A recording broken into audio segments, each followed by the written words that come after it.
本节目由美团买药独家冠名播出，看病买药用美团，姐姐当家不怕难。不要嫁给别人，一定嫁给邹市明。我觉得好像就是要开始蜜月旅行的一个浪漫前奏嘛。啊，好像都下降了。我其实能感受到他情绪不太好，但是我觉得还是要认真想办法。也不知道为什么，我为什么会突然笑啊？是因为我想让你轻松一点。爸娘，我自己活成我自己的依靠了。真有合适的，我给他张了。心迪，你不给小丽一个惊喜吗？啊，咱俩真整上去了。哎，有人回复了。你们俩别那啥啊！你看你还不信？你们俩歇菜。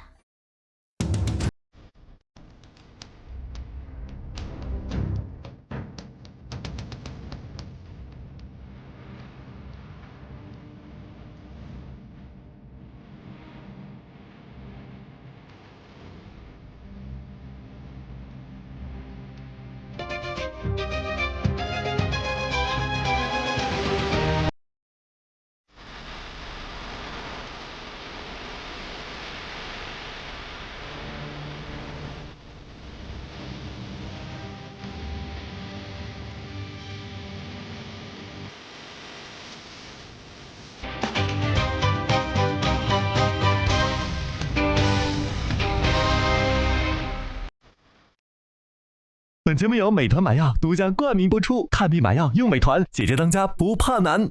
好内容学习机认准学而思，本节目由学而思学习机赞助播出。TCL SQD Mini LED 电视，好画质不将就。锁定 MBUNI， 懂你的 AI 搭子，贴心陪伴每一刻。本节目由 MBUNI 赞助播出。本节目由奔驰设计、中国制造的新奢个性新能源汽车品牌 Smart 赞助播出。本节目由嘉宝莉艺术涂料赞助播出。每周六12点会员抢先看姐姐们的当家生活，上微博搜索姐姐当家，解锁更多当家姐姐们的高光时刻。欢迎大家收看由美团买药冠名播出的爱奇艺自制综艺《姐姐当家2》，欢迎各位。好了，要欢迎我们的倪萍老师、全林老师、子君老师，还有我们8位观察团的朋友们，欢迎你们。好了，那今天我们的观察嘉宾呢，除了我们熟悉的世明哥跟汤包之外呢，还有2位新的朋友，就是欢迎辛迪的妈妈郭丽。好，谢谢。欢迎欢迎欢迎。那另外呢，就是我们的房主任的大女儿小璐，欢迎。好，在我们看陛下之前哈，我们问一下4位我们的观察嘉宾每人一个问题，好不好？首先从世明哥开始，听说您这一次呢是跟颖颖补了个蜜月，这个蜜月旅行用一个好的词语，还有一个坏的关键词来形容你们这一次的蜜月旅行，分别是什么？先说坏的吧，为啥先说坏的？把美好留在后面嘛。反正喜忧参半，坏的是喜忧参半啊。好的是完成了一次蜜月啊。再补一句叫惨不忍睹，惨不忍睹都出来了。哎，这是你自己的感觉还是莹莹也是这种感觉？我觉得是莹的感觉。对，我也猜是。好想看片子。想看了吧？好吧。好了，接下来问一下小璐哈。你觉得你跟妈妈之间的这个相处，你最渴望得到的是什么？觉得最希望得到妈妈的关心与爱护吧。所以你也代表妹妹说出了你们2个女儿的想法，是不是？就是她这个时间问题嘛，没办法。但是我觉得我妈现在对我，经过咱们这个节目哈，我感觉她确实有进步了。后台的时候，我跟那些工作人员都说过。你有进步吗？我感觉我进步的应该没我妈妈多。那我们期待一下，看看你们在这个片段当中的进步，好不好？好，接下来问一下小丽姐，这么多年你都是一个人过来的，那有没有在考虑再次走进婚姻，就是再婚？我考虑过，因为在妈妈有病的时候，其实那时候我是挺孤立无援的，我需要的是那份支持，身边有一个人的陪伴。哎，你一直想找这么多年，怎么没找呢？还是没找到合适？也找过，但是不合适，不太合适吧。但是我们就是从辛迪那边听到的是，您这方面的诉求不是特强烈哈。是因为我虽然说是有这个想法，但是我确实也有顾虑的。毕竟在这婚姻上失败过一次，可能是不敢轻易的再去迈出这一步。行，今天可能就是有一点动静，因为是辛迪安排的，所以我们上行动了，对吧？对，我们期待一下啊。是吗？太好了哈，那我们来问一下汤包，一问到你的问题都是一模一样的问题，听说2个人备孕，这个又遇到难题了。我感觉可能最大的问题是我这方面的问题吧。好了，首先我们来看谁的呢？我们来看世民哥的蜜月吧。喜忧参半的蜜月，还是说惨不忍睹，还是说哎呀终于完成了的蜜月？我们来一起看看啊。那我问你个问题，你问我，拿2个纸给他们，看他们答案是一样的还是不一样的？小纸条，我准备给你写情书了哈。对你们来说，爱情好，婚姻好，是妥协还是不妥协？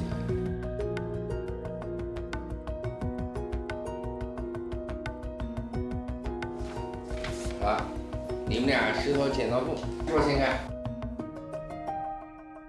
15、24，没得。我在看。你们是划拳的。邹市民，爱情妥协吗？不妥协，婚姻妥协吗？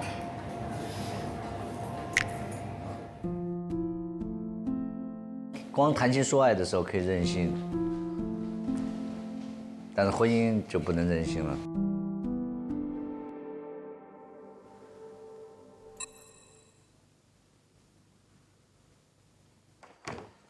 这2天新疆的伊犁的天气如何？今天我想要自己去策划蜜月旅行呢，可能是他改变了我，也可能是我觉得我内心欠他一个，缺他一个这样的一个蜜月。哟，在看什么呢？这么入迷啊？这不是马上要去新疆了吗？我提前感受一下新疆的美景。哎，我们这台 SQD 迷你 LED 电视画质啊，真的是太赞了。我感觉隔着屏幕都要快被新疆的美景治愈了。而且啊 ，TCL 这台电视它的蓝光的能量特别低，长时间追剧都没问题啊。没错，这点特别贴心哈。平时孩子们看，咱们也放心。对啊，画质特别的好，真的好美。老婆，攻略我大概做出来了。怎么说？我们4点半要出门。4点出门，我们4点半，我们这落地都1点半了，然后哪个半夜1点半？中午。哦，激动，没跟他出去旅行过。我觉得他最近在改变哎，他说他要不咱们去旅行一趟，以前我觉得从来没有过，从来没有过。我觉得这时候的话，还是得给民哥一些情绪价值吧。有时候的话，我就觉得，就是你是给他一些挫败感。其实我也反省我自己，人只要有了前进的动力和他有改变的这种机会，我觉得我们就该予以支持和包容。所以我希望就是通过这次旅行，我要做的主要工作就是鼓励。我们落地后就去六星街，晚上去看日落哈。然后我们第2天去仙女湖和八卦城，第3天我们就三里木湖、独山子，然后我们就会住在独山子了。那你也订好酒店了是吗？也订好了。最后就是29号了，我们要回来了，我们就要开车去乌鲁木齐了。这次整个的一个行程安排都是你来的？完全都是我，从酒店，从我们这一次走的这个路，哎呀，那真的是费老大力了。哎，我还要跟你商量个事儿，我的闺蜜阿依蒂肯在新疆，我们去能不能有个吃晚饭的时间跟她见一见？你决定这一次要有一个见朋友的这样的一个，就在乌鲁木齐，因为我们是从独山子开车到乌鲁木齐，只能在那待个半天。但是我们落地的是，在六星街那边，但这可能不是那个。你没听懂我说啥是不是？回去吗？我们要从独山子开去哪？对啊，要去乌鲁木齐嘛，那是最后一天了。对呀，你啊，有些时候我发觉你说话也出来的说出来都有点接受不了。好好说。我怎么了？好好的说。我说什么了？我在说你听了没有？我说这句话没有，我问他，我说你听到我刚刚讲了吗？对呀。对呀，我就问他，我们是不是到乌鲁木齐嘛？这个，妈妈的意思就是建议我们在这次旅行里面更好的。哎，我先不参与。好了，走了。哎呀，反正语气稍稍缓和一点，不要太硬。我的语气哪里不缓和了？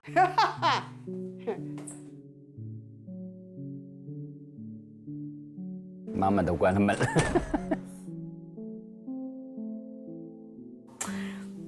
有点委屈，冤枉，就是我并没有就是怎么样。不是你不要，我刚刚没有跟你说他在乌鲁木齐吗？没有。不是，如果我没说清楚，我检讨，我再讲清楚一点。宝贝，有些是无心伤害。我伤害到你了？没有，我们遇到问题解决问题，这样我们就会更清晰了。你觉得我刚刚？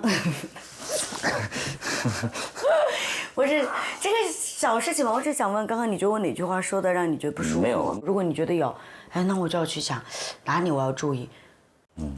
其实如果是早几年我会有，但是我现在没有了。对啊。我现在习惯了嘛。习惯了吗？谁习惯谁，差不多的，互相习惯。有时候就觉得以前觉得哎，怎么一下被顶住，那现在就是哎，他就是这个性格，那走。哎呀，老公，你这次的安排实在是太好了。虽然只有2、3天，我觉得我可以去好多地方。我好像要过2个月。有这么难熬吗？完了，才能。没有啊，就是你要把每一分钟都要去。那你组织这个旅行干什么？你度日如年，你还不如不去。你要这2天，感觉要做很多事儿。你不会是生气了吧？你去个2、3天，你说像2个月，做很多的攻略，就是不是要1、2个月的这样？有时候说实话也不过脑子，无心的去伤害了别人，然后就极力想去挽救回来，但是不知道怎么哄。我只是说我在这段时间我花了比我以前10倍到20倍的时间。好，我误解了。好，那你抱抱我呀，来，对不对？来抱抱。其实我有压力的，你有什么压力？怕把我弄丢啊？我怕40老几的女人了，没人要。这个做得好，有进步啊！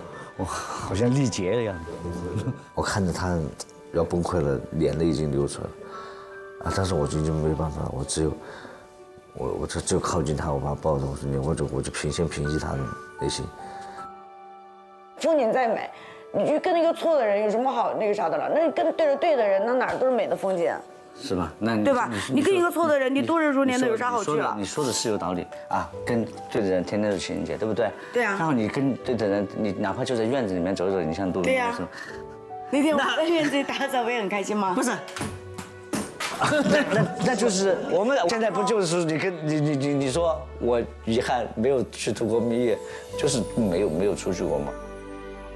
但是你小区的时候没跟我说是度蜜月呀，你说的是饭后消食啊。好，我们这次也不要去当做度蜜月，我们就当消食去新疆消食，好吧？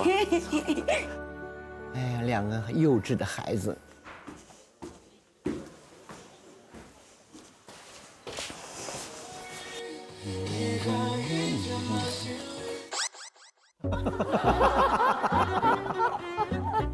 好好说一句话，并不只限于陌生人交往中，还可以运用到朋友、夫妻、亲人的交往中，这样可以增进友情，巩固爱情。我是那种班级里面的老鼠屎，他是高材生嘛，我的理解能力可能没有他那么大，所以说我们经常会有一些话题啊，我们会有觉得我说的不是这意思，但他去理解另外一个意思，就是会导致我们会有一些争吵，是因为对事物的理解的方法不一样。他说这个好，察言观色，了解对方心理，察言观色，戳中要害，避开他的雷区。可能在某些方面我是比较木讷、比较笨拙的，但是我觉得可能勤能补拙哈。老婆，你的证件我帮你拿好了，平时交给你，这次交给我。好。然后今天从我们出发前，保持好愉悦的心情。为了我们这次出行天天腻在一起，有一个脱敏的过程。脱敏，20多年了还要脱敏？你话里能藏 N 个雷，我真的绝了。所以我们就是现在就像新婚夫妇要保持新鲜感。其实我能感受到，他想要去找到一个方法吧，就是真正的去沟通彼此。我觉得这是我们的一个全新的迈出去。哎呀，看一下天气怎么样？周四有点雷电呢，看看我们带的东西，身份证、防晒霜，差不多了吧？收的怎么样，世明哥？都收好了吗？收差不多了。哎，你怎么都带的是补品啊，亲爱的？那你不带点药啊？行，那我去看看啊，那个有个药包，药箱里面还有很多药啊。这药箱的药不行吧？你想想，里面好多说明书都没了，而且肯定都过期了，好多都。那你上次说有个美团买药的1对1急送。对。好，那我帮看看。先问问小团健康管家需要带哪些药品。哇，直接给你出来了。你下单你就用那个1对1急送，那个很快。OK， 我们就提交订单。哦，这么方便。不然凌晨就走，我还真没地方补救。再看看还有些什么没弄的。来了。您好，您的美团买药到了。哇，这1对1急送是真快。好，谢谢。老公，你说，给你来个任务。孩子们的亲子时光是会移动的靶，你和西西就可以玩了。组装一下，然后打两把枪。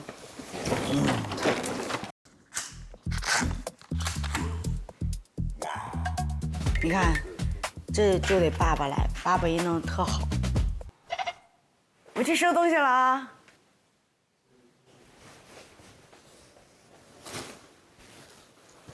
速干衣，天哪！你就带了一个浴巾，就啥也不带了，世明哥，就带个冲锋衣，我真的服了。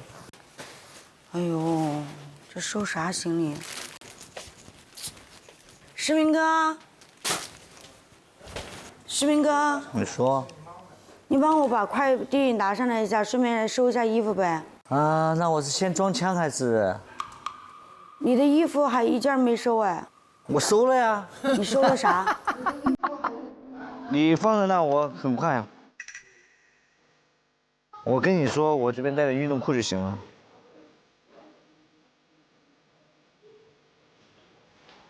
算了，我帮你收吧。不要，不需要，我求你了，你不要来破坏我的这个节奏好不好？我自己会知道。求我了，那你来收啊。不需要来收啊，不需要。有裤子吗？有 T 恤，有衣服吗？啥没有。哎，我都不应该说。之前出去旅行，下午的航班，他跑出去打高尔夫，行李一件没收。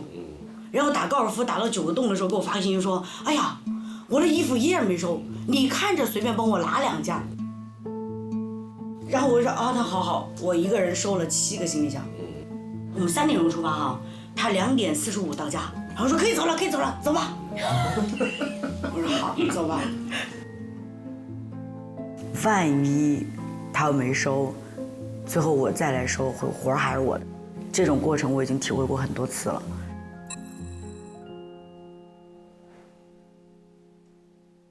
收拾一下衣服裤子，睡觉喽，明天要起早喽。哎呀，莹莹，我不是说不用给我拿吗？哪个不用拿？不用带那么多，我就带点运动行了，不用带时装的，这样牛仔裤出去带。很冷。我知道，我只要带加绒的运动裤就行了。这种我给你带了那个靴子，你要带1条牛仔裤，不然根本搭配不了。好，你说哪个最好看？这2条。就1条就行了。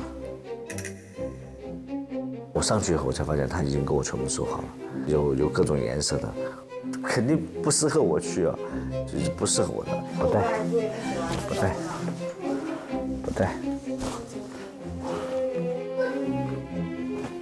他把我给他收进去的那些东西又拿出来，然后我就会有点觉得，我叫你收你也不收，我给你收了你又拿出来。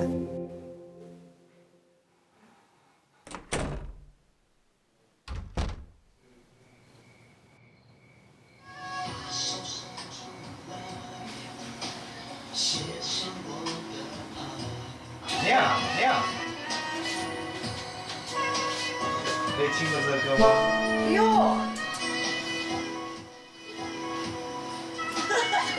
跳起舞来了。他听的那首歌是以前他在运动队的时候，我去看他，然后那个风很大，然后他就把那个羽绒服这样，就是打开，他就说你冷吗？然后他就唱这首歌，我要把你藏起来，就是哇，我觉得好浪漫呀，那个时候。好想把你藏起来，藏在这首所以出发的时候，他又开始放这个音乐，就是好像回到我们当年谈恋爱的时候。我觉得好像就是要开始蜜月旅行的一个浪漫前奏嘛。还是用心啊。这次出来，我希望我们放下所有的附加的东西，简简单单的，如我们最开始相识那一般。结婚10年以后，蜜月旅行的出发第一张照片，耶！但是其实心里很忐忑，就是你充满期待，你是喜欢这样的，但内心是有点怕的，因为我们很长时间没有这样2个人在一起了，很怕就是不知道哪儿2人会炸。那我希望你们有一个比较美好的蜜月。你说完这话，为什么我心有点慌了？既然你相信了别人，你就深信吧。就是如果爱，请深爱；如果信，请深信。真美呀！哇！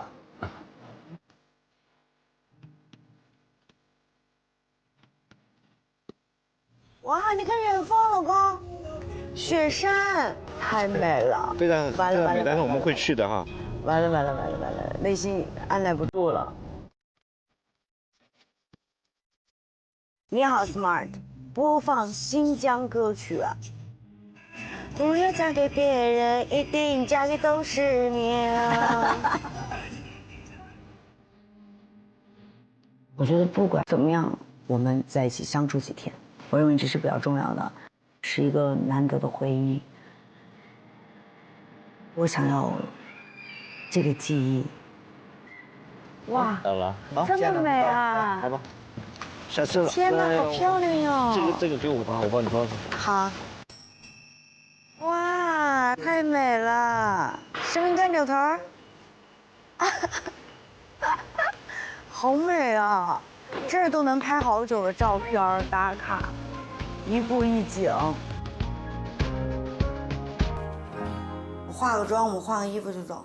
打卡景区，快速撸妆啊，世明哥。你不慌，今天我们到了就 relax， 然后就enjoy 我们现在每一分钟。现在离天黑还早。OK。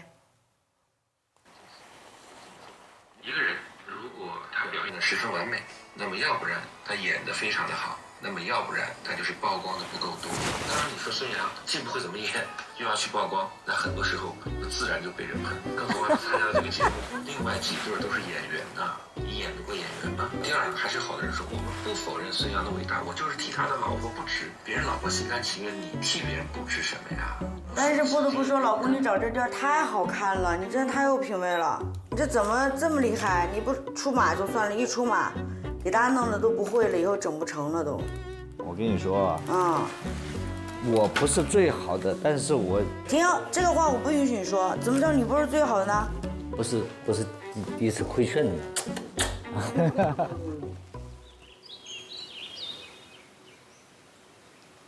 OK，let's go。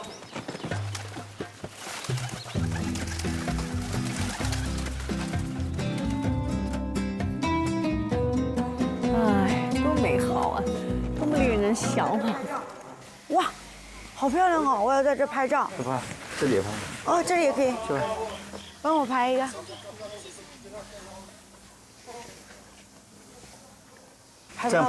这样拍显他的脸大点。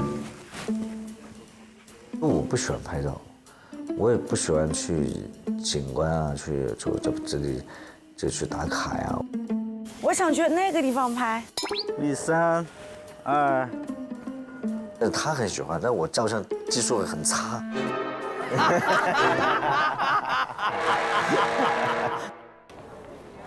哎呦我的妈呀！谢谢。哇，我们两个因为曾经一个拍照也吵架，你知道吗？就到西湖边上，然后我说啊，好好看啊，这个西湖。我说你帮我拍一个湖边，啪，他拍的我就是我一扭头，那腿全是肌肉。我说哥，你能不能就是给我讲一讲？然后他就生气了，就给我干一仗。所以几乎这么多年，就是我的照片都是闺蜜拍，或者我儿子给我拍，就唯独我很害怕的给我拍照。我手机带了没？我给你看他昨天给我拍的照，前面给我惊呆了。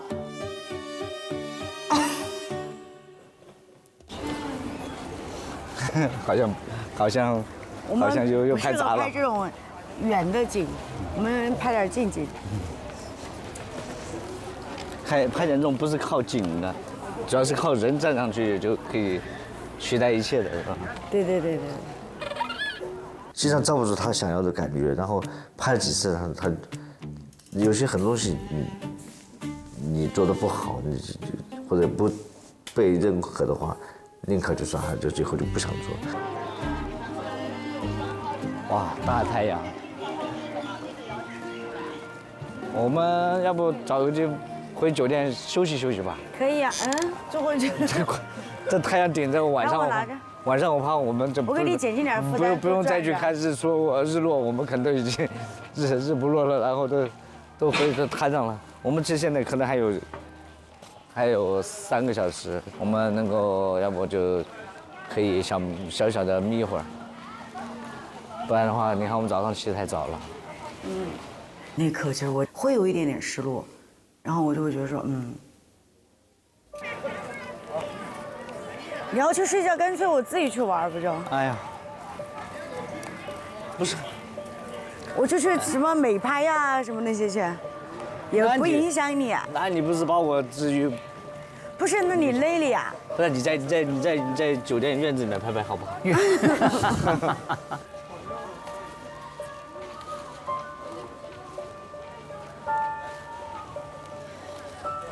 来吧，你。给你1个小时时间把我打扮出来，晚上我穿着新疆的服装陪你吃晚饭。关键我也不知道去哪儿买呀，这怎么弄啊？我们搜一下。我们问一下这些老板。对。你觉得我走在这条街跟你说话的这个口音，有没有像当地的口音？我觉得买这种小摊儿可能是挺好的。我们去逛这种小摊儿。我们先把东西放在房间里面，我们就出来。他们也提4个大面包。他可能就是感受到我有点失落那个语言，他就说啊，那我回去洗洗，那我们再去转转。我就觉得哇，太美好了。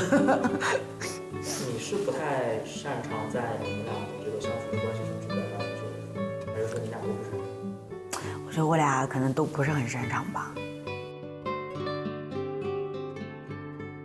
好，定住，1、2、3。好，好了吗？喊你定住。啊。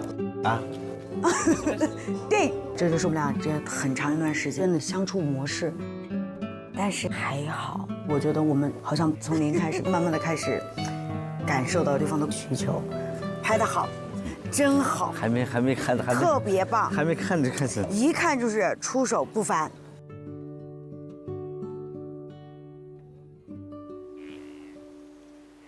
接下来我们就是去看日落。那我们走吧。上。谢谢。过来。啊。不然我不好开。啊好。来上。好的，谢谢师傅。上我的小马驹，收脚。好。哎，总算开门这事儿可以。对，来，等会儿。2。瞧，我觉得这次我们来旅行的话，日落也是非常浪漫嘛，看着太阳，和那个地平线慢慢的落下去，享受我们很美好的一天结束。其实看日落我们之前有看过，带轩轩看过，带西西看过，但是唯独没有我们2个人去看过。所以其实我们是很期待。您好，姐姐，我问一下，那个日落是往哪边看呀？今天没了，明天。今天有日落是吧？没有，今天就天气不好。哦，这是。那我们去那个观景台拍个自拍呗。嗯，谢谢啊。那我们去那儿拍个自拍，到此一游，也算到此一游。来吧，先拍一个这个，石明哥。等会儿。咋了？来，看一下日落。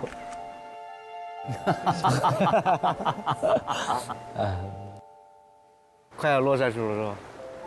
快看！哇，好美呀！来吧，来。我真的拍啊！没有看到日落，其实我无所谓，我觉得担心他会不会有一些新的变化。啊，落下去了。那我想弥补一下给他那个形式。他可能有点担心，但是没看到，我觉得也很开心，因为他会想到说，安排其实挺浪漫的这个一个事情，我已经很满足了。有没有日落，我都已经很开心了。好美啊，这个日落！有感觉就是2个人好像包容度也好，愉悦的这种，接纳对方的宽度也好，我觉得好像我们都变得更加的默契，或者更加的能贴合到对方了，就是美好、感恩。说不定这里是我们爱情重新开始的地方啊！跟你说，晚到总比不到好。对的，晚到总比不到好。确实学了点说话的艺术。就是这个开始，其实就出现了一些问题哈，比如说沟通那个突然说了一句什么2天像2个月，我说的就是这个意思，就是我晚上也没睡，也睡得不好，我每天要专注在做事。我还想说，哎，你老公辛苦啦的，我还想得到这一句，谁知道踩到是另外一个雷。哎，你现在知道踩到他什么雷了吗？老师请教，上次你教过我以后，回去避免了很多雷。你一定要知道，女的听到这句话的时候的理解会是什么。其实莹莹说得很明白了，她的意思是说，我们马上要去旅行，跟我过的2、3天，好像2、3个月，就是你不爱跟我过，然后你不爱跟我度日如年，对吧？所以肯定是她的理解就是你并不想旅行。你只是做样子要去做这个旅行，他的再下一句话叫做“我不值得吗？”哦，对。所以你们俩蛮拧，你在说我准备的好辛苦，他在说我不值得拥有跟你一起的这段旅行吗？对。但你有一个特别棒的事情，你现在会中断你们的吵架了。对。你原来中断的方式是我不聊了。我拒绝。然后挂脸挂到晚上，你现在会抱抱了，搂着他，哎，对了，用肢体语言来化解这一切情绪。进步了呢。还是我们的节目好，学会看了第一期的。如果要再加分，你知道你应该怎么做吗？愿闻其详。其实那个从道理上来说特别简单。就是先接住情绪，再说事情。那接住情绪，夫妻俩最简单的方式就是把你的抱抱提前。就他的情绪还没到那么高，他刚有点情绪，说2、3天就等于2个月嘛。然后你就说啊，老婆你不高兴了吗？抱抱。他很难拒绝你，对吧？然后抱完了，你要不知道你就问他，我是哪里说错了？请记住，此处用我开头，你一定要说我是哪里说错了嘛，他就会说，然后你就知道说你们俩蛮拧了，蛮拧你就说你自己，你说我只是特别辛苦啊，特别辛苦，那个觉得安排这事儿我也不专业，我准备这2、3天，真想过了2、3个月，你们肯定吵不起来。是的，就这是初级版啊。还有中级版，有高级版，有高级版。不，你先把初级版练习。我以前都是先去拧，我要把我的情绪告诉你，然后嘴笨越说越乱，越乱越。所以就后面你们俩的吵的点，我们就觉得好笑。反正鸡同鸭讲，就是两个人情绪就是嘎嘎嘎，咯咯咯，嘎嘎嘎，咯咯咯，大家都没有聊到一个话题上，都没有空听对方说。都特别有情绪，自己要输出。那你们不吵架，谁吵架？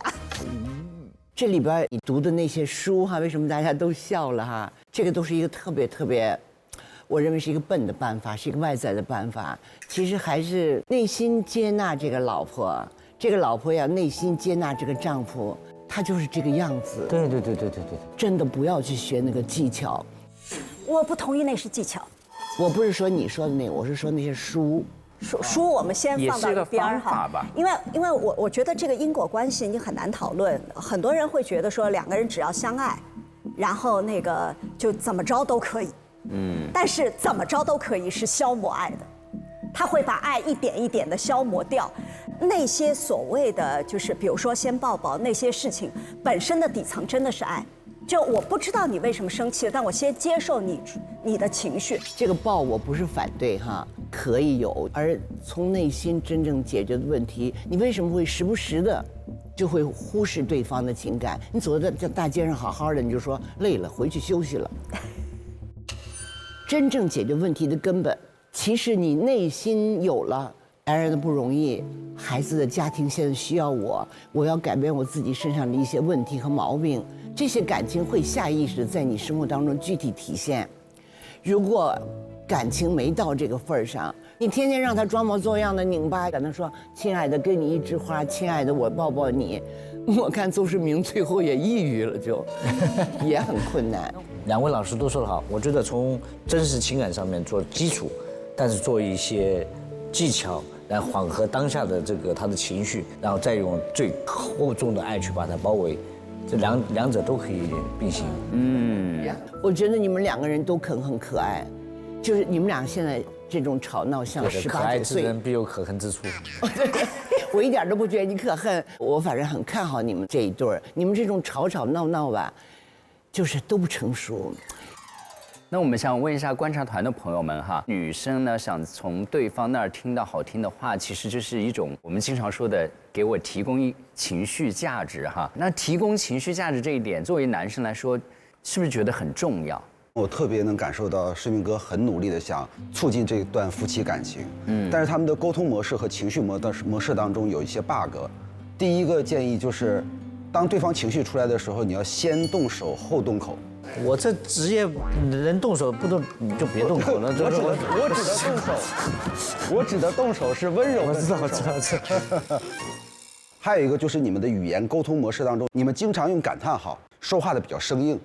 我建议用那种波浪号，比方说，老婆帮我拿一下，能不能再温柔一点？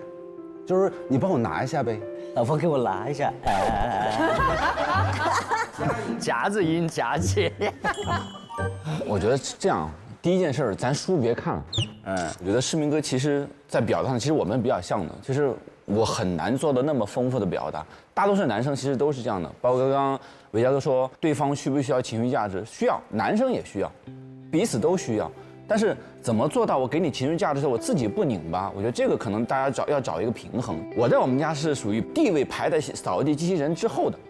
好，其实我可以给世明哥一个建议，我觉得有一招就是在很多时候，只要说一句话说放下我来就够了。他有时候到剧场拎箱走，我说行，别动。他每次在往上面跑，我说你让我像个男人好不好？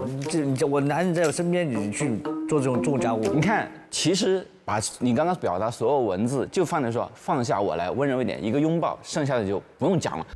我觉得特别像世明哥这种运动员，我们叫铁汉柔情，对方很欣赏你铁汉的那个部分，但是如果你愿意为我柔情，哇，我绝对划掉了。好，我们来问一下女生哈，那女生说要听到好听的话，就是这种情绪价值对于你们来说是不是很重要呢？好像看似我们女生更需要，就觉得说女的就是要哄嘛，但是我觉得这要追溯到我们所接受的教育可能会略有不同。像我们女生就是更鼓励我们做情感的表达，但是男生是压抑的。比如说你是男人，你不能哭；男生你就不要含泪。但是这个社会在进步，我就觉得男生也应该要更多的感受到爱，同时学会表达爱。也不是说我们女人才需要哄，我甚至觉得男人更需要被哄。是的。我觉得这一期就是看到世民哥有非常非常多的进步，同时也要给莹莹姐，如果再看这个节目的话，我们要去认知到男性就是有短板的，我们给予他更多的理解，更多的时间去成长。邹市明一直在改变，真是很真诚。你其实就是一个特别简单的，要我说一招哈，就是你说话的时候得动下脑子再说，或者咽口气再说，马上你咽口水。你本来心里想的不是这样。真的，拳击运动员的那个要你及时反应，就见到攻击立刻攻击，但是情绪控制要我们的前额叶启动要好几秒。这地方是空的。不，也不可能是空源发达。我告诉你，你是优秀运动员，你要有一边打的时候一边要有策略，你的前额叶绝不可能是空的。你只是需要用一个身体语言先让自己停3秒。对，你要想想你的老婆啊，不是你的对手，你不要急于出招。我在真实和真诚中间选择真难。一点不难，你这2期，眼看着你的变化，对，就会变成真香，好不好？哎，我们问一下子君老师哈，像世民哥这样嘴笨的男生，那有什么表达技巧可以让女生听着舒服？明明嘴笨嘛，你还让人家去用表达技巧？我觉得嘴笨是很真诚拙朴的一种表现。你会发现你们有个模式。你不经意的说的一个话，就会让他很敏感的理解成另外一件事情。对，经常。嘴笨咱们就不说，咱们就直接上哈。但是你要讲一件事儿，就是老婆，我嘴笨，但是我底层都是为你好，我是爱你的，我多么的欣赏你，我多么感激你。我能说这些出来，我就不嘴笨了。但是你会说出另外的话。但是你还有一个问题哈，杨莹莹是个学霸型的女孩子，为了你。放下这一切，跟着你走到现在，你要是从心里化解了这一切，你就自然而然的会说了。嘴笨，实际上我也特别同意倪老师说的那个是个优点，但你也别拿这个当宝了。我能够理解倪萍老师说的，他说其实你从根本上你觉得还是那我强，以前很强，你追我，所以我还是处于就是优势的这种感觉。完您说啊，老师们啊，就像李萍老师说的。你现在不是冠军了，在我退役这几年里面，你说是你是什么？扫地机器人，我是尘埃，背扫扫的。你就表现出了样，谁家尘埃这么猖狂？我今天看完这个片子，我还挺觉得有一种被欺骗的感觉。欺骗？对，因为前2期我还说过，我觉得你们俩很危险。我觉得他们2个就像是跳楼机的吊桥效应。